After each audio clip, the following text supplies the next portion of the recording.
నమస్తే.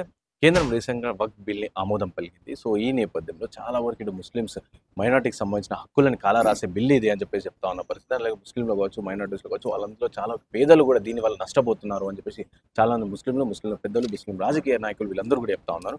సో, మాట్లాడడం అసలు వక్ఫ్ బిల్ అంటే ఏంది? దీనివల్ల ఎవరు పడుతున్నారు? ఎవరు నష్టపోతున్నారు? మేము దీనిపై డీటెయిల్ డిస్కషన్ చేసే ప్రయత్నం చేద్దాం. సో, మనతో పాటు మాట్లాడడానికి బీఎంఆర్‌పీఎస్ వ్యవస్థాపక అధ్యక్షులు, అలాగే senior journalist Syed Ismail sir ఉన్నారు మనతో పాటు. సార్ నమస్తే సార్. నమస్తే బ్రదర్. సో ఫస్ట్‌గా చెప్పండి సార్. అంటే వక్ఫ్ బిల్ కేంద్రం ఆమోదించింది. సో డీటెయిల్‌గా డిస్కస్ చేసే ప్రయత్నం చేద్దాం సార్. ఫస్ట్ వక్ఫ్ బిల్ అంటే ఏంటి సార్? అంటే దీనివల్ల అసలు ఏంది లాభం? అసలు వక్ఫ్ బిల్ అంటే ఎందుకొచ్చింది? బ్రదర్, ఈ దేశంలో హ్మ్. సమాజంలో విభిన్న భావాలుంటాయి. ఆ విభిన్నమైనటువంటి కులాలు, మతాలు, వాళ్ళ ఆచారాలుంటాయి. హ్మ్. దాంట్లో భాగంగా ఇక్కడ ఉన్నటువంటి ముస్లింలకు సంబంధించి, మతానికి సంబంధించినటువంటి ఇస్లాం మతానికి సంబంధించిన ఆచారాలు కూడా ఉంటాయి. హ్మ్.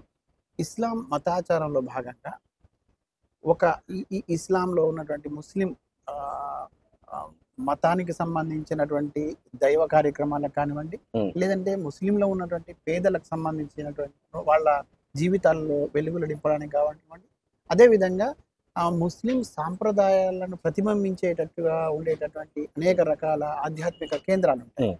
ఉదాహరణకు మసీదులు కావచ్చు, హ్మ్. ఈద్గాలు కావచ్చు, లేదు ఒక సందర్భం వచ్చినప్పుడు ఆహ్, ఖబరస్థాన్లు అంటారు, అంటే అవును. శ్మశాన శ్మశాన వాటికలు, వాటికలు. వీటికి సంబంధించిన మెయింటెనెన్స్ కావచ్చు. హ్మ్. వీటితో పాటుగా అనాథలు ఉంటారు, హ్మ్. అభాగ్యులు ఉంటారు, హ్మ్. తర్వాత పేదలు ఉంటారు చాలా అవును. మంది. అవును. వీళ్ళ జీవితాలను కూడా మెరుగుపరచాలి. హ్మ్. అట్లాగే ముస్లింలలో ఉండేటటువంటి పేదరికాన్ని నిర్మూలించడం కోసం అనేటువంటి ఒక మంచి ఉద్దేశంతోని హ్మ్. చాలా మంది తమ దగ్గర ఉన్నటువంటి ఆస్తులు కానివ్వండి, హ్మ్. డబ్బులు కానివ్వండి, ధనం కానివ్వండి, హ్మ్. వీటిని విరాళంగా లేదు దానంగా హ్మ్. ప్రకటించడాన్ని వక్ఫ్ అంటారు యాక్చువల్గా. ఓకే. ఓకే. అయితే ఈ వక్ఫ్‌కు సంబంధించినటువంటి దాన ధర్మాలు, విరాళాలు హ్మ్. రాను రాను రాను రాను పెరిగిపోయి ఉన్నాయి. అంటే గతంలో స్వతంత్ర పూర్వం నుంచి ఉంది. ఉంది. స్వతంత్రం వచ్చిన తర్వాత కూడా ఈ రకమైనటువంటి ప్రక్రియ నడుస్తోంది. అవును.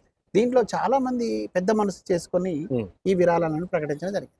దీన్ని వక్ఫ్ అంటారు. ఓకే. ఈ విషయం. హ్మ్. ఇక వక్ఫ్‌కు సంబంధించిన చట్టం, ఈ హ్మ్. చట్టానికి సంబంధించిన వివాదం గురించి మీరు అడుగుతారు. అవును. ఈ వక్ఫ్‌కు సంబంధించిన చట్టం ఈ దేశంలో మాత్రమే ఉన్నది. ఇది అందరికి తెలిసిన అవును. విషయం. వేరే దేశాల్లో ఈ వక్ఫ్‌కు సంబంధించిన చట్టం లేదు. లేదు. ఈ చట్టం స్వతంత్రం కంటే ముందు వక్ఫ్‌కు సంబంధించినటువంటి వ్యవహారాలు కొనసాగినాయి. హ్మ్. స్వాతంత్రం వచ్చిన తర్వాత 1908 అనుకుంటా హ్మ్. నేను. హ్మ్. అక్కడి నుంచి కూడా దీనికి ఒక రకమైనటువంటి అవును. ఒక చట్టం లాగా చేసుకున్న తర్వాత తీసుకొచ్చి. స్వాతంత్రం వచ్చిన తర్వాత హ్మ్. 1954లో దీనికి ఒక హ్మ్. చట్టం వచ్చింది. 54లో వచ్చినటువంటి చట్టము బహుశా భూమి, హ్మ్. స్థిరాస్తులు హ్మ్. సంబంధించినటువంటి రిజిస్ట్రేషన్‌కి సంబంధించిన ఒక చట్టం. అవును. ఆ చట్టానికి లోబడి ఇది కొనసాగాలి అవును. కొనసాగాలా వద్దా అనే అంశం ఉన్నప్పుడు అవును. ముస్లిం లా బోర్డు సంబంధించి పర్సనల్ లా బోర్డు సంబంధించి హ్మ్. అది స్వయం ప్రతిపత్తి కలిగి ఉండడానికి ఇష్టపడింది. హ్మ్. ఈ తర్వాత రాజకీయ పార్టీలకు సంబంధించినటువంటి హ్మ్. కొంత ఆలోచనలు, ఆ నాయకుల హ్మ్. ప్రయోజనాలు, లేదంటే ఆ పార్టీల ప్రయోజనాలు, హ్మ్. లేదంటే ఆ ప్రభుత్వం తీసుకునేటటువంటి నిర్ణయాల్లో భాగంగా మైనారిటీలుగా ఉన్నారు కాబట్టి ముస్లింలు, వీళ్ళకు ఈ వక్ఫ్ బోర్డుని స్వయం ప్రతిపత్తి కలిగించి ఉంటే మంచిదనే ఆలోచన ఆ రోజున ఉండి ఉండవచ్చు. హ్మ్. దాన్ని నాకు తెలిసి 1995లో హ్మ్. ఈ వక్ఫ్ బోర్డు సంబంధించిన ఒక చట్టాన్ని తీసుకొచ్చిండ్రు. దీనికి ఈ చట్టంలో ముత్వల్లీస్ అంటారు. ముత్వల్లి అంటే అది కేర్ టేకర్ లాగా ఓకే. అన్నమాట. అవును. వాళ్ళని కూడా నియమించారు. తర్వాత ఈ చట్టం ద్వారా దేశంలోని అన్ని రాష్ట్రాల్లో ఏ రాష్ట్రానికి ఆ రాష్ట్రానికి ఒక ప్రత్యేకమైన బోర్డులు కూడా ఏర్పాటు చేసుకోవచ్చు. ఓకే. ఆ బోర్డుల పర్యవేక్షణలో ఈ సంబంధించిన ఆస్తులు, హ్మ్. తర్వాత దీనికి సంబంధించినటువంటి వ్యవహారాలన్నీ కూడా వాళ్ళ చూసుకుంటారు. కంట్రోల్‌లో నడిచేటట్టుగా హ్మ్. ఏర్పాటు చేశారు. హ్మ్. అయితే ఇది రాను రాను బహుశా 1954 తర్వాత, హ్మ్. ఆ తర్వాత 1995 ఒక హ్మ్. సందర్భంలో, హ్మ్. 2013లో. 2013 హ్మ్. ఈ 3 సందర్భాల్లో దీని మీద ప్రత్యేకమైనటువంటి హ్మ్. చర్చ జరిగింది. జరిగింది. దీన్ని అవును. పార్లమెంట్‌లో ఆమోదానికి కూడా కొన్ని అంశాలని హ్మ్. కొన్ని సవరించినారు, కొన్ని చేర్చినారు. యెస్. ఎప్పుడైతే ఒక పక్క మన్మోహన్ సింగ్ ప్రభుత్వం ఉన్నప్పుడు, హ్మ్. తర్వాత పివి నరసింహారావు. పివి నరసింహారావు ప్రభుత్వం హ్మ్. ఉన్నప్పుడు కాంగ్రెస్ పార్టీ తీసుకున్నటువంటి నిర్ణయాలు. నిర్ణయాల్లో భాగంగా అవును. ఈ వక్ఫ్ చట్టాన్ని చేసినటువంటి సవరణలో హ్మ్. కొన్ని వెసులుబాట్లు మరింతగా ఎక్కువగా ఇచ్చినారనే వాదన వినిపిస్తుంది. అవును. అదే చెప్తున్నా. వినపడతా ఉంది. అవును. కానీ ఆ వక్ఫ్ చట్ట సవరణలలో భాగంగా వాళ్ళు ఆ రోజు చేసినటువంటి నిర్ణయాలు కానివ్వండి, హ్మ్. వాటి వల్ల ఎవరికి ప్రయోజనం చేకూరింది, ఎంత ప్రయోజనం చేకూరింది, ఈ చట్టం సవరణ చేయడం నిజంగా హ్మ్. సమంజసమేనా, ఇటువంటి అంశాలు కూడా ఆ రోజు నుంచి చర్చలో ఉన్నాయి. అవును. ఇవాళ మళ్ళొకసారి చర్చకొచ్చింది.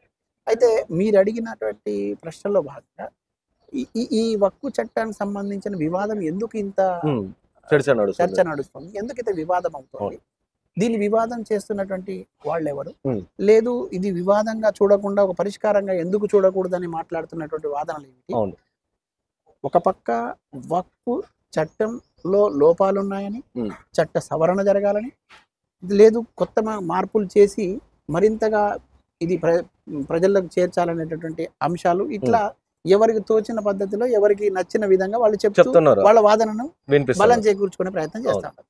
కానీ ఇక్కడ రెండు వాదనలు బలంగా ఉన్నాయి. ఒకటి వక్ఫ్ చట్టాన్ని సవరణ చేస్తామనేటటువంటి వాదన, ఆ సవరణ చేస్తామనే వాదనకు బలం ఇస్తూ చట్టసభలో ఆ బిల్లుని పెట్టడం, ఆ బిల్లుకి సంబంధించి 39 మంది పార్లమెంట్ సభ్యులతో ఒక జాయింట్ పార్లమెంటరీ కమిటీని ఏర్పాటు చేయడం, ఆ కమిటీ ద్వారా ఇది చర్చకు రావడం, చర్చ ద్వారా ఇది బిల్లు ఆమోదం పొందేట ప్రక్రియలు జరిగింది. ఇది ఒక వాదన. దీన్ని మొదటి నుంచి వ్యతిరేకిస్తున్నటువంటి వాదన ఏమిటంటే ఈ వక్ఫ్ చట్టాన్ని వెనక్కి తీసుకోవాలి అనేటువంటి బలమైన వాదన కూడా మనకు వినపడతాం. ఈ వక్ఫ్ చట్టాన్ని వెనక్కి తీసుకోవాలి అనేటువంటి వాదించేటటువంటి వాళ్ళలో ఇప్పుడున్నటువంటి కాంగ్రెస్ పార్టీ కానివ్వండి, ఎంఐఎం కానివ్వండి, దీనితో పాటు కొన్ని రాజకీయ పార్టీలు వీటిని వ్యతిరేకిస్తా ఉన్నాయి. అయితే పార్లమెంట్ లో ఏ పార్టీ బలంగా ఉండి ఎవరికి మెజారిటీ ఉంటే ఏ బిల్లు పెట్టినా అది పాస్ అవుతుంది. అయితే మిగతా బిల్లులకు సంబంధించిన సందర్భం వేరు. ఇది ఒక మత ఆచారాలకు సంబంధించి మరీ ముస్లింలకు సంబంధించినటువంటి హక్కుల్ని కాలరాసే విధంగా ఉందిగా అనేటటువంటి వాదనతోని దీన్ని వ్యతిరేకిస్తున్న వాళ్ళు మెజారిటీగా కనపడతారు. ఇవాళ ఈ దేశవ్యాప్తంగా జరుగుతున్నది ఈ రెండు చర్చలు. ఒకటి దాన్ని సమర్థించే వాళ్ళు, వ్యతిరేకించే వాళ్ళు. ఈ వ్యతిరేకించే వాళ్ళ సంఖ్య చాలా తీవ్రమైనటువంటి నిరసనలు తీసుకోవడం, ఆందోళనలు చేయడం, దీన్ని చట్టసభలో కూడా వ్యతిరేకించడం, పార్టీ నిర్ణయాలు ప్రకటించడం, ఇదంతా జరిగిపోయింది. ఇప్పుడు బిల్లు ఆమోదం పొందింది. అయితే ఇప్పుడు మనం మాట్లాడుకోవాల్సింది ఏమిటి అంటే ఈ బిల్లు సవరణ జరిగిన తర్వాత నష్టమా లాభమా, గతంలో ఉన్నటువంటి బిల్లుకును ఇప్పుడున్న వాటికి చేంజెస్ ఏంటి, మార్పులు ఏమిటి, దీంట్లో కొత్త మార్పులు ఏం చేశారు, గతంలో ఉన్న వాటిని, వీటిని మనం మాట్లాడుకోవాల్సిన అవసరం. నేను ఒక ముస్లిం మైనారిటీ బిడ్డగా, తర్వాత ఈ దేశ పౌరుడిగా, ఈ సమాజ హితం కోరేవాడిగా, సామాజిక ఉద్యమాల నుంచి వచ్చిన వాడిగా నన్ను మీరు అభిప్రాయం అడిగినప్పుడు నా అభిప్రాయాన్ని నేను చాలా క్లియర్ గా, విభిన్నమైనటువంటి మతాలు, విభిన్నమైనటువంటి భావాలు ఉన్నటువంటి సమాజం ఇది. ఈ జాతి నిర్మాణంలో భాగంగా చట్టంలో అనేక రకమైనటువంటి రాజ్యాంగబద్ధంగా మనకు కల్పించినటువంటి హక్కుల విషయంలో కానివ్వండి, ఆ హక్కులు ఎక్కడైనా భంగం కలిగిస్తా ఉన్నప్పుడు దాన్ని వ్యతిరేకించేటటువంటి విషయంలో కానివ్వండి, చట్ట సవరణల విషయంలో కానివ్వండి, చట్టసభలకు అధికారం ఉంది, అవకాశం కూడా ఉంది, మార్పులు చేసుకోవాలి. కానీ ఈ అంశము ఇది మతం చుట్టూ తిరుగుతుంది. ఇది చాలా దురదృష్టకరం. ఈ వక్ఫ్ బోర్డుకు సంబంధించినటువంటి అంశం మతపరమైన అంశం అయినప్పటికీ దీన్ని మొత్తం మతం కోణంలోనే చూస్తూ మతం కోణం చుట్టే దీన్ని రాజకీయం చేసేటటువంటి పరిస్థితిని నేను వ్యతిరేకిస్తాను. ఇది దురదృష్టకరం. ఇది మతానికో మతంలో ఉన్న వాళ్ళకి సంబంధించిన అంశంగా చూసి కేవలం మళ్ళీ అటు ఇటు ఈ మత కోణంలోనే దీన్ని రాజకీయం చేసేటటువంటి ఏదైతే చర్యలు ఉన్నాయో, తర్వాత ఉసిగొల్పడం, తర్వాత లేదు దీన్ని తీవ్ర రూపం తీసుకొని వచ్చేసి ఒక మతపరమైనటువంటి గ్యాప్ను క్రియేట్ చేసేటటువంటి కుట్రలు ఉన్నాయో వాటిని నేను వ్యతిరేకిస్తాను. ఎవరికి ఈ దేశ పౌరులుగా ప్రతి ఒక్కరికి జీవించే హక్కు, మాట్లాడే హక్కు, తనకు సంపాదించుకున్న సంపాదన దాచుకునే హక్కు, తన ఆస్తిని కాపాడుకునే హక్కు, తన మతపరమైనటువంటి హక్కు, తర్వాత తను నమ్మిన దైవాన్ని పూజించుకునే హక్కు, ఇవన్నీ ప్రతి మనిషికి ఉన్నాయి. అట్లాగే ఈ మత ఆచారాల కట్టుబాట్లలో సంస్కృతి సాంప్రదాయాలని కాపాడుకోవడంలో కూడా ఆ మతానికి సంబంధించిన ఏ మతానికి సంబంధించిన వాళ్ళు ఎట్లయితే కాపాడుకుంటారో మైనారిటీలుగా ఉన్నటువంటి వాళ్ళు కూడా అది కాపాడుకోవాలి. కానీ ఇది ఒక రాజ్యాంగబద్ధమైనటువంటి నిర్ణయాలు జరిగే చోటు. ఇక్కడ అందరి వైపుగా సమన్యాయం చేసేటట్టుగా ఉండాలి. ఏకపక్షంగా నిర్ణయాలు ఉండకూడదు. కానీ దురదృష్టం ఏంటంటే ఏకపక్షంగా నిర్ణయాలు ఉంటున్నాయి. అయితే ఇప్పుడు పర్టికులర్ గా ఈ వక్ఫ్ బోర్డు సంబంధించినటువంటి నిర్ణయం తీసుకునేటప్పుడు అధికార పక్షం తన వాదనని బలంగా వినిపించి దీంట్లో మేము గతంలో ఉన్నటువంటి వక్ఫ్ బోర్డు కేవలం ఆ పర్సనల్ లా బోర్డు దాంట్లో ఉన్న కొంతమందికి ప్రయోజనం చేకూరింది, మేము ఇది ప్రతి పేదవాడి దాకా చేరుస్తామని చెప్పేటట్టు ఇప్పుడు కావాలని ఉంది సార్. అంటే ఈ వక్ఫ్ బోర్డు వల్ల పెద్దలే డెవలప్ అవుతారు, పేదలకు ఎవరికి వస్తలేరు, అండ్ పేద ముస్లిమ్స్ కూడా దీనికి వక్ఫ్ బోర్డుని రద్దు చేయాలని చెప్పి ఈ విధంగా వాదనలు వినిపించారని చెప్పి బీజేపీ చెప్పింది. ఎస్, బీజేపీ చెప్పడము, ఇంకొక పార్టీ చెప్పడం పక్కన పెడితే నేను ఈ దేశ పౌరుడిగా నేను కోరుకుంటున్నది ఏమిటంటే ఇక్కడ ఎంతైతే శాంతి సౌభ్రాతృత్వం వెళ్లి విరియాలో, ఇక్కడ ఎంతైతే ఐకమత్యంగా ఉండాలో, ఇక్కడ ఎంతైతే ఎవరి ఆచారాలు వాళ్ళు పాటించాలనేటటువంటి స్వేచ్ఛను కోరుకున్న వాళ్ళంగా ఇప్పుడు మేము కోరుకునేది ఏంటంటే ప్రతి పేదవాడి అభివృద్ధి జరగాలి. దాంట్లో భాగంగా మైనారిటీలో మరీ ముఖ్యంగా ముస్లింలో ఉన్నటువంటి ఈ దేశంలో సచార కమిటీ నివేదిక ప్రకారం ఇచ్చిన నివేదికలో చూస్తే కనుక చాలా సందర్భాల్లో మనం మాట్లాడుకున్నాం. మళ్ళీ ఈ సందర్భం కాబట్టి మీకు చెప్తా ఉన్నా, ఈ దేశంలో ఉన్నటువంటి దళితులు గిరిజనుల జీవన పరిణామాల కంటే మైనారిటీల జీవన పరిణామాలు చాలా తీవ్రంగా ఇబ్బందుల్లో ఉన్నాయి. అంటే కింది స్థాయిలో ఉన్నాయి. అంటే దళిత మైనారిటీ సారీ బ్రదర్, మళ్ళీ ఇక్కడ ఒకసారి తీసుకోండి. ఈ దేశంలో సచార కమిటీ నివేదిక ఏదైతే చెప్పిందో ఆ నివేదిక చెప్పిన ప్రకారం ఈ దేశంలో ఉన్నటువంటి దళితులు గిరిజనుల జీవన ప్రమాణాలు కంటే కూడా ముస్లిం మైనారిటీల జీవన ప్రమాణాలు మరి దయనీయంగా ఉన్నాయని చెప్పింది. ఇక్కడ దారిద్ర్యంలో జీవితం గడుపుతున్నారు, కడు పేద స్థితిలో ఉన్నారు, కనీస అవసరాలు కూడా తీర్చలేని పరిస్థితి ఉన్నారు, రోజు కూలీకి వెళ్ళేటటువంటి పరిస్థితుల్లో తప్ప వాళ్ళకి పూట గడవదు. తర్వాత విద్యకు దూరంగా ఉన్నారు, వైద్యం అందడం లేదు, ఆరోగ్యంగా లేరు వాళ్ళు. తర్వాత వాళ్ళకి కావాల్సినటువంటి సదుపాయాలు కల్పించడంలో ప్రభుత్వాలు వైఫల్యం చెందినవి, వాళ్ళకి మరింత చేయూతను అందించాల్సి ఉందని సచార కమిటీ చెప్పింది. ఇప్పుడు నేను మళ్ళీ పదే ఒక విజ్ఞప్తి చేస్తాను. దీన్ని రాజకీయ రాద్ధాంతం చేయడం కంటే మతపరమైనటువంటి దాని ఉచ్చులోకి నెట్టి దాని చుట్టూ తిప్పి కేవలం మత ప్రయోజనాల తర్వాత ఓటు బ్యాంకు ప్రయోజనాల మతాన్ని అడ్డు పెట్టుకుని ఓటు బ్యాంకు ప్రయోజనాలు చూసేటటువంటి వర్గాలకు నేను చెప్తున్నది ఏంటంటే, దయచేసి నా విజ్ఞప్తి ఏమిటంటే ఇప్పటికైనా పేదలుగా ఉన్నటువంటి ముస్లింల జీవన ప్రమాణాలను మెరుగుపరచడం కోసం ఒక పక్క విద్య, వైద్యం, దీనితో పాటు వాళ్లకు ఉపాధి అవకాశాలు ఈ మెరుగుపరచడం కోసం దీన్ని వినియోగించాలని నేను కోరుకుంటున్నాను. నిజమే, ఇప్పటి వరకు కొంతమంది చేతుల్లో ఉండిపోయింది అనేటటువంటి మాట మీరు చెప్తున్నారు. తర్వాత కొంతమంది మాత్రమే ఈ ఆస్తుల్ని అనుభవించారంటున్నారు. దీంట్లో పారదర్శకత లేదంటున్నారు. ఇది ఎక్కడ వేసినా అక్కడే ఉంది అని అంటున్నారు. ఈ స్థిర చరాస్తులకు సంబంధించినటువంటి వివరాలు లేవంటున్నారు. వీటన్నిటిని చూసుకోవాల్సిన బాధ్యత ఇప్పుడైనా ప్రభుత్వాలు. పేదలుగా ఉన్న మాకు నిజంగా దాని మీద ఏం జరుగుతుందని తెలుసుకునే హక్కు, అవకాశం లేదు. కానీ ఇప్పటివరకు వక్ఫ్ లో ప్రభుత్వం జోక్యం చేసుకోవడం కానీ లేకపోతే ఇతర అంటే మన కోర్టులో జోక్యం చేసుకోవడం వెసులుబాటు లేదు. అందుకనే ఇప్పుడు మేము దీంట్లో ప్రభుత్వం కావచ్చు, కలెక్టర్ కావచ్చు, వాళ్ళు ఎవరైనా సరే వాళ్ళు జోక్యం చేసుకోవడానికి వెసులుబాటు కల్పించడానికి తీసుకొచ్చినాం అని చెప్పి కూడా ఒక వాదన. సో దాన్ని వ్యతిరేకిస్తున్నారు సార్ మీరు? రాజ్యాంగ పరంగా వచ్చినటువంటి హక్కుల్ని వినియోగించుకోవడం మన బాధ్యత. అవును, రాజ్యాంగ పరంగా పరిపాలన కొనసాగాలి, సంక్షేమాలు అందజేయాలి, సమానమైనటువంటి పద్ధతిలో అన్ని వర్గాలను ఒకే కోణంలో, అంటే ఒక విశాలమైనటువంటి దృక్పథంతో అన్ని వర్గాలను ప్రయోజనాలు చేకూర్చే విధంగా ప్రభుత్వ విధానాలు ఉండాలి. ఇప్పుడు ఈ వక్ఫ్కు సంబంధించినటువంటి చట్టం చేస్తున్నప్పుడు కూడా ఏదైతే గతంలో జరిగిన తప్పులు దొరిలాయని మీరు చెప్తున్నారో ఆ తప్పులు దొరలకుండా ఉండడం కోసం ఒక ప్రత్యేకమైన ఒక పక్క ప్రణాళిక అయితే ఉండాలి. క్షేత్ర స్థాయి దాకా అభివృద్ధి జరగడం కోసం, అభివృద్ధి కోసం కేటాయించడం కోసం ఈ నిధులు వినియోగించబడాలి. తర్వాత పేద ముస్లింలకు సంబంధించినటువంటి జీవన ప్రమాణాలు మెరుగుపరచాలని అంటే నేను బహుశా అనుకుంటున్నా, నాకు తెలిసి 8,700,000 ఎకరాల స్థిరాస్తులు వక్ఫ్ బోర్డులో ఉన్నాయి. అదే విధంగా 16,173 స్థిరాస్తులు కూడా వీటి దగ్గర ఉన్నాయి. అట్లాగే 3,56,031 ఎస్టేట్స్, అంటే మన దగ్గర ఉన్న సమాచారం మేరకు ఇవి ఉన్నాయి.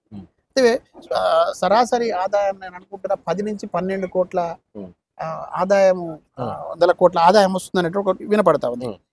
ఈ వచ్చేటటువంటి ఆదాయం లోపల కూడా ఈ ఆదాయాన్ని దేనికోసం వినియోగిస్తున్నాం, ఎవరి కోసం వినియోగిస్తున్నాం, ఈ ఆదాయం అసలు ఎవరికి వినియోగించబడాలి, ఇవి ఇప్పుడు అయితే సవరణ చేస్తున్నారు కాబట్టి ఇవి చర్చించబడాలి, ఇది చర్చకు రావాలి, దీని మీద చర్చ జరగాలి. అంతేగాని మళ్ళీ మైనారిటీస్, ముస్లిం హిందూ లాగా తర్వాత ముస్లిం అయినా హిందూ అయినా పేదరికంలో ఉన్నవాడు ఆ పేదరికాన్ని పోగొట్టగలగాలి కదా. ఆ పేదరికం పోతేనే మనం ఈ స్వాతంత్రం వచ్చినందుకు, ఈ స్వాతంత్రం తెచ్చుకున్నందుకు, ఇక్కడ మనం రాజ్యాంగం మనకి ఇచ్చిన హక్కులు వాటిని వినియోగించుకున్నందుకు మనం మనుషులుగా నిలబడడానికి ఒక అవకాశం ఉంటుంది. కానీ అది జరగకుండా పేద ముస్లింలకు సంబంధించి విద్యకు, ఉపాధికి, ఆరోగ్యానికి ఈ నిధులు వినియోగించబడాలి. తర్వాత గల్లీల్లో, మహల్లాల్లో, పల్లెటూరులో ఉన్నటువంటి చిన్న చిన్న గల్లీల్లో ఇప్పటికి కూడా సైకిల్ షాపుల్లో, పెట్రోల్ బంకుల్లో, పంచర్ షాపుల్లో, తర్వాత మురికి వాడల్లో, ఆయిల్లో మునిగి తేలుతున్నటువంటి జీవన విధానం ఇవాళ నేను అభినందిస్తా ఉన్న ఒక మైనార్టీ బిడ్డగా బీజేపీ పార్టీలో ఉన్నటువంటి మంత్రిగా ఉన్న గడ్కరీ ఒక మాట మొన్న ఒక ట్వీట్ చేశారు, కేంద్ర మంత్రి. ఈ దేశంలో ముస్లింలు జీవన ప్రమాణాలు ఇంకా మెరుగుపడలేదు. సచార్ కమిటీ ఆ రోజు చెప్పింది ఈ రోజుకి ఉంది. ఢిల్లీలో టాయిలెట్లు కడిగే దాంట్లో అత్యధికంగా ఉన్న వాళ్ళు ముస్లింలు ఉన్నారు. రిక్షా తొక్కుతున్నటువంటి వాళ్ళలో ఇంకా మైనారిటీస్. ఈ పరిస్థితులు మారాలి అని తను మాట్లాడినాడు. ఆయన ట్వీట్ కూడా చేసి ఒక జర్నలిస్ట్ చేసినటువంటి వ్యాఖ్యల్ని కూడా తను మళ్ళీ జోడించి మరీ చెప్పినాడు. ఇట్లా మీరు ఆలోచిస్తున్నందుకు నేను సంతోషం వ్యక్తం చేస్తాను, హర్షం వ్యక్తం చేస్తాను, దాన్ని స్వాగతిస్తాను. తర్వాత ఆర్ఎస్ఎస్ భావజాలం ఉన్నటువంటి భగవత్ కూడా ఒక మాట అన్నాడు, ఇంకా ఎంతకాలం వెనక్కి వెళ్తాము, కొంచెం ముందుకు వెళ్ళడానికి ప్రయత్నం చేయాలి. అంటే ఏ భావజాలం ఉన్నా పర్వాలేదు, కానీ పేదల సంక్షేమం అందాలి. తర్వాత భవిష్యత్తులో ముందుకు వెళ్ళాలి తప్ప వెనక్కి వెళ్ళకూడదు కదా. ఏ ఆలోచన చేసినా, ఏ నిర్ణయం జరిగినా ముందు తరానికి ఉపయోగపడాలి, మనం ముందడుగు వేసేటట్టుగా ఉండాలి. ఈ మాటలు చెప్తున్నటువంటి వాళ్ళు కానివ్వండి, ఇట్లా ఆలోచిస్తున్నటువంటి కానీ ఆచరణలో వీటిని తీసుకురావాలనేది నేను బలంగా విశ్వసిస్తాను. కానీ ఇది దీనివల్ల ఇవన్నీ చేయడం వల్ల ముస్లింల హక్కులు, మినిమం ఉన్న హక్కులన్నీ కూడా కాల రాస్తున్నట్టు. ఇప్పుడు ఇది పోతే పేద ముస్లింలు అందరూ చాలా మంది లాస్ అవుతారు అని చెప్పేసి కూడా చెప్తా ఉన్నారు కదా సార్. వాళ్ళకి నేను మళ్ళీ మీ ద్వారా నా అభిప్రాయాన్ని చెప్పదలుచుకున్నా. ప్రతి పేద ముస్లిం ఇంట్లో వెలుగులు రాకుండా ఈ సమాజం అభివృద్ధి చెందుతుందంటే నేను నమ్మను. ముస్లిం సమాజం మొత్తాన్ని అభివృద్ధి పరుస్తామంటే కూడా నేను నమ్మను. ప్రతి పేద ముస్లిం కుటుంబానికి ఇప్పుడు మనం ఇంతకు ముందు చెప్పిన లెక్కల ప్రకారం ఈ దేశంలో మొట్టమొదటి ఆస్తులు ఉన్నది రైల్వే, రెండవది ఆర్మీ, మూడవది వక్ఫ్. మరి ఇంత ఆస్తులు ఉన్నటువంటి మతానికి సంబంధించి మైనార్టీలకు చెప్తున్న ముస్లింలకు సంబంధించిన సంపదే కదా ఇది. దానం ఇచ్చారా, విరాళం ఇచ్చారా, ఎవరి కోసం ఇచ్చారు? ఇక్కడ ఉన్నటువంటి ఈ దేశంలో ఉన్నటువంటి ముస్లింలకు వినియోగించబడాలనే కదా. మరి ఇంత అత్యధిక సంపద ఉన్నటువంటి ఈ బోర్డు నుంచి మరి ఇంతవరకు ఈ పేదరికం ఎందుకుంది? ఈ పేదరికంలో ముస్లిం ఎందుకు ఉండాలి? ఎవరైతే అనుభవించాలనో, ఎవరికైతే హక్కుగా ఉండాలో వాళ్ళ హక్కుల్ని కలరాసే హక్కు మీకెవరు ఇచ్చినారు? ఇప్పుడు ఈ దేశంలో ఉన్న ప్రతి మారు మూల గల్లీలో ఉండేటటువంటి ముస్లిం కూడా దీని మీద హక్కు ఉన్నది. వాళ్ళ జీవితం బాగుపడాలని కదా. ఇవాళ ఏ భగవంతుడు చెప్పినా, ఏ దైవం చెప్పినా, ఏ అల్లాహ్ చెప్పినా, నీ పక్కన ఉన్నవాడు ఉపవాసం ఉండకుండా చూడు, నీ పక్కవాడికి ఆపదొస్తే నువ్వు కాపాడు, నువ్వు చేయగలిగిన సహాయం చెయ్యి, తర్వాత నీకు ఉన్నంతలో పక్కవాడికి పంచిపెట్టు, తర్వాత ఇక్కడ ఏ పేదవాడి కన్నీళ్లు రాకుండా చూడు, వాడికి కడుపులో ఆకలి లేకుండా చూడమన్నాడు. కొంతమంది పెద్ద మనసు ఉన్న వాళ్ళు, గొప్ప మనసు ఉన్న వాళ్ళు, దైవభక్తి అనుకుందాం, లేదంటే వాళ్ళ జీవితం మీద కలిగినటువంటి ఒక జ్ఞానం అనుకుందాం, ఏదేమైనా ఉదారత్వంతో ఒక మంచి ఉద్దేశంతో ఆ ఆస్తులన్నీ కూడా విరాళంగా ఇచ్చినప్పుడు ఆ ఆస్తుల మీద వచ్చే ఆదాయం ఉంటుంది కదా. ఆ ఆదాయంలో ఈ పేదవాడికి హక్కు ఉంది కదా. ఈ పేదవాడికి ఉండే హక్కును ఎందుకు పంచరు? ఇప్పుడు మళ్ళీ నేను అడుగుతా ఉన్నా, నేను విజ్ఞప్తి చేస్తున్నా, భవిష్యత్తులో అవసరం అనుకుంటే పేదల పక్షాన నిలబడి మళ్ళీ ప్రశ్నించడానికి కూడా నిలబడతాం. ఇప్పుడు జరగాల్సింది ఎట్టి పరిస్థితుల్లో పేదలకు సమానమైనటువంటి ఆస్తి పంపకం జరగాలి. అంటే అది ఏ రూపేనా అంటే విద్య రూపేనా, వైద్యం రూపేనా, ఉపాధి రూపేనా. గూడు లేకుండా చాలా మంది పేదలు ఉన్నారు. గూడు లేకుండా ఉన్న వాళ్ళు లక్షల్లో ఉన్నారు. హైదరాబాద్ నగరంలో పేద ముస్లింలు పాపం ఆ పేదరికంలో ఉన్న ఇంత ధనికమైనటువంటి ఇన్ని ఆస్తులు ఉన్నటువంటి ఆ సంస్థ ద్వారా ఆ హక్కుదారుడైనటువంటి వాడు ఇవాళ ఎందుకు పేదరికంలో ఉండాలి? పంచమని అంటున్నాను, తప్పకుండా వాడికి చేరేటట్టు చేయాలి. ఈ ప్రభుత్వం మీద కూడా బాధ్యత ఉంది. ఎంతైతే గొప్పగా ఈ చట్టం చేస్తామని చెప్తున్నారో, మార్పులు ఎందుకోసం అయితే చేస్తున్నామని మీరు చెప్తున్నారో, అది పారదర్శకంగా కింది స్థాయికి అమలు జరిగేటట్టు చూడాలి. నాకు ఒక విషయంలో చాలా సంతోషంగా ఉంది. ఇది జిల్లాల స్థాయిలో ఉన్నటువంటి కలెక్టర్ల దాకా అధికారాలు ఇస్తామంటున్నారు. ఇప్పటి వరకు లెక్కలు పత్రాలు లేవు, ఎక్కడ ఏముందో తెలియదు. కొంతమంది నోటి మాటగా చెప్పారు, కొంతమంది చెవులో చెప్పారు, కొంతమంది రాసి ఇచ్చారు, ఇట్లా చెప్తా ఉన్నారు. వక్ఫ్ బోర్డు ఇది మాదంటే ఇది మాదే అనే పద్ధతిలో ఉన్నారు. నేను మళ్ళీ చెప్తా ఉన్నా, ఏ చట్టం వచ్చినా, ఏ సవరణలు చేసినా అది ఏ వర్గానికి అందాలో, ఏ వర్గ ప్రయోజనం చేకూరాలో అది చేకూరనంత వరకు ఎవరెన్ని మాటలు చెప్పినా వాటిదే. ఈ వక్ఫ్ బోర్డు చట్టం సవరణలు చేసిన క్రమం లోపల నిజంగానే చిత్తశుద్ధి ఉంటాయి. ప్రతి పేద కుటుంబానికి ఇల్లు లేని వాడికి ఇల్లు అందాలి, తిండి లేని వాడికి తిండి అందాలి, చదువు లేని వాడికి చదువు అందించాలి, ఉమ్. ఆరోగ్యం లేని వాడికి ఆరోగ్యం ఇవ్వాలి, ఉమ్. కనీసం వాడికి జీవించేటటువంటి హక్కు, ఉమ్. వాడి కాళ్ళ మీద వాడు నిలబడేటటువంటి హక్కు, ఉమ్. వాడికి ఉన్నటువంటి మేధస్సును కొంచెం అభివృద్ధి చేసుకోవడం కోసం, జ్ఞానం అందించడం కోసం విద్యకు సంబంధించినటువంటి హక్కు, ఇవన్నీ కూడా కల్పించాల్సిన అవసరం ఉంది. ఇది కల్పిస్తేనే దానికి పారదర్శకత ఉంటుంది, చిత్తశుద్ధి ఉంటుంది, ఇది చేసినందుకు నమ్మకం ఉంటుంది. లేదంటే ఎవరు మీరేదైతే మాటలు చెప్తున్నారో గతంలో ఇట్లా ఉందని మళ్ళీ ఇట్లా ఉంటే ఏం ఉపయోగం? కాబట్టి ఈ మార్పును నేను కోరుతా. సో ఇంకోటి ఇప్పటి వరకు వక్ఫ్ బోర్డులో సార్ ఎక్కడ కూడా చూసుకుంటే మనం అడగడానికి రైట్ లేకుండా, అంటే ఈ భూమి ఎక్కడిది, ఎవరు ఇచ్చారు, ఎందుకు ఇచ్చారు అని చెప్పి అడగడానికి, ఒకవేళ ముస్లిం అయినా సరే సో ఎందుకు కట్టాలి అని అడిగే రైట్ లేకుండా, అలాంటిది ఇప్పుడు దీనిలో జిల్లా స్థాయి అధికారులను కూడా నియమించి అందులో సో వాళ్ళందరికీ అడిగే హక్కు కూడా కలుగుతుంది. సో ఈ హక్కును ఎట్లా చూడొచ్చు సార్ మనం, అంటే పేదలకి సేఫ్ అనుకోవచ్చు అది? నేను ఈ దేశ పౌరుడిగా ముఖ్యంగా రాజ్యాంగ హక్కుల్ని కాపాడబడాలని బలంగా కోరుకునేవాడిగా, డాక్టర్ బాబాసాహెబ్ అంబేద్కర్ రూపొందించినటువంటి ఒక అన్ని పవిత్ర గ్రంథాల్లాగానే మొత్తం మానవాళికి సంబంధించిన ఒక పవిత్ర గ్రంథం రాజ్యాంగాన్ని రక్షించుకోవాలనేటువంటి తపన పడేవాడిగా, రాజ్యాంగం వర్ధిల్లాలని కోరుకునేవాడిగా నేను మళ్ళీ ఒక మాట చెప్తున్నా. ఏది ఏమైనా ప్రతి మనిషి యొక్క హక్కు కాపాడినట్టుగానే పేదల మైనారిటీల హక్కులు కూడా కాపాడబడాలి. దీంట్లో ఉన్నటువంటి ప్రతి అవకాశం వాళ్ళకి చేరాలి. ఈ అవకాశాలు వాళ్ళకి చేరే క్రమం లోపల రాజకీయ కోణంలో చూడడం, మత కోణంలో చూడడం మొట్టమొదట మానేయాలి. మత కోణంలో ఆందోళన చేయడం కానీ, మత కోణంలో రెచ్చగొట్టేటటువంటి ప్రయత్నాలు చేయడం కానీ, మతం తోటి విభజించి పాలించేటటువంటి ప్రయత్నాలు చేయడం కానీ ఇది జరగకూడదు. రాజ్యాంగాన్ని అగౌరవపరిచినట్టు అవుతుంది. మనకు రాజ్యాంగం కల్పించిన హక్కును కోరుకునే హక్కు మనకుంది, దాన్ని కాపాడాల్సిన బాధ్యత ప్రభుత్వం. దాని ద్వారానే మీరు సవరణ చేయగలిగినారు, దాని ద్వారానే మీరు ఇవన్నీ చెప్పగలుగుతున్నారు. కాబట్టి ఇవాళ ఇది పటిష్టంగా అమలు జరగాలని నేను బలంగా కోరుతాను. సో ఇంకోటి సార్, మీ ముస్లిం అంటే మన ముస్లింలో కానీ చూసుకుంటే ఎక్కడ కూడా మహిళల ప్రాధాన్యత కనిపించదు, ఎక్కడైనా మహిళలు కూడా పెద్దపీట కనిపించదు. అలాంటిది ఇప్పుడు వచ్చిన కొత్త వక్ఫ్ బిల్లో సో మహిళలు ప్రతి 10 మందిలో 9 మహిళలకు హక్కు కల్పిస్తాం, వాళ్ళకి చోటు కల్పిస్తామని చెప్తారు. సో దీన్ని ఎట్లా చూస్తారు సార్, స్వాగతిస్తారా లేదా వేరే సార్? నేను 100% దీన్ని స్వాగతిస్తాను. ఇక్కడ లింగ వివక్ష మన దేశంలో కొంత ఎక్కువ కనపడుతుంది, దురదృష్టకరం. ఈ లింగ వివక్షను వ్యతిరేకిస్తాను నేను తప్పకుండా. మహిళలు కూడా ప్రాధాన్యతలు ఇచ్చి మహిళలకు ఇక్కడ అవకాశం ఇవ్వడాన్ని నేను స్వాగతిస్తాను. అయితే ఇక్కడ పైకి మాట్లాడుకుంటున్నప్పుడు ఇది ప్రభుత్వ ఆధీనంలో ఉంటుంది, ప్రభుత్వ కనుసన్నల్లోనే దీన్ని జరుగుతాయి, గతంలో లెక్క పత్రాలు లేకుండా ఉన్నాయని చెప్పిన సందర్భాన్ని నేను మళ్ళీ ఒకసారి, ఏది కూడా అంటే చట్టబద్ధంగా లేకుండా, చట్టపరమైనటువంటి పద్ధతిలో కాకుండా కేవలం కొంతమంది వ్యక్తుల స్వాధీనంలో ఉన్నట్టుగా ఉండే పద్ధతిని నేను వ్యతిరేకిస్తాను, దాన్ని నేను సమర్థించను. అట్లాగే ఇవాళ చేసిన సవరణలలో మహిళలకు ప్రాధాన్యత ఇవ్వడాన్ని ముందుగా నేను స్వాగతిస్తా ఉన్నా, నేను హర్షిస్తా ఉన్నా. ఈ పరిణామాలు జరగాలి. కేవలం వక్ఫ్ బోర్డు మాత్రమే కాదు, ప్రతి చోట స్థానిక ఎన్నికలను మొదలుకుంటే ఉద్యోగాల్లో, ఉపాధి అవకాశాల్లో, ఈ దేశాన్ని నడిపించేటటువంటి విషయాల్లో, జ్ఞానాన్ని అందించేటటువంటి విషయాల్లో, ఈ దేశ అభివృద్ధికి సంబంధించినటువంటి చేసేటటువంటి ప్రతి పనిలో, ప్రతి ప్రక్రియలో కూడా మహిళలు ప్రాధాన్యత ఉండాలని, కేవలం మతం ప్రాతిపదికన కాదు, అది వాళ్ళ శక్తి మేరకు వాళ్ళు ముందుకు పోవడానికి ఒక అవకాశం ఉండాలి. వక్ఫ్ బోర్డులో మహిళలు చేర్చడానికి నేను స్వాగతిస్తున్నా, సమర్థిస్తున్నా, హర్షిస్తా. ఇదే క్రమం లోపల దీంట్లో ముస్లింల స్థానంలో హిందువుల్ని కూడా చేరుస్తారు, ఇతర మతస్థులను చేరుస్తారనే ఒక విషయంలో జరుగుతున్న ఏదైతే చర్చ ఉందో, ఆ చర్చలో అనుమానాలు, అపోహలను తొలగించాల్సిన బాధ్యత ప్రభుత్వం, దాన్ని నివృత్తి చేయాల్సిన తర్వాత ఇది ఇప్పటికీ దాని చట్టరూపం వచ్చింది, కానీ ఇంకా ఆ రకమైనటువంటి ప్రక్రియ మొదలు కాలేదు. తర్వాత దాంట్లో ఉంచారనే తెలియదు. ఇది కేవలం ఊహాగానాలు మాత్రమే. కాబట్టి దాని గురించి మనం మాట్లాడి మరింత వివాదం మనం వీలైనంత వరకు సమస్య పరిష్కారానికి ప్రయత్నం చేయాలి, సమస్యలు పరిష్కరించబడాలి. అయితే నేను ఇక్కడ ఇంకొక విషయాన్ని కూడా చెప్పదలుచుకున్నాను.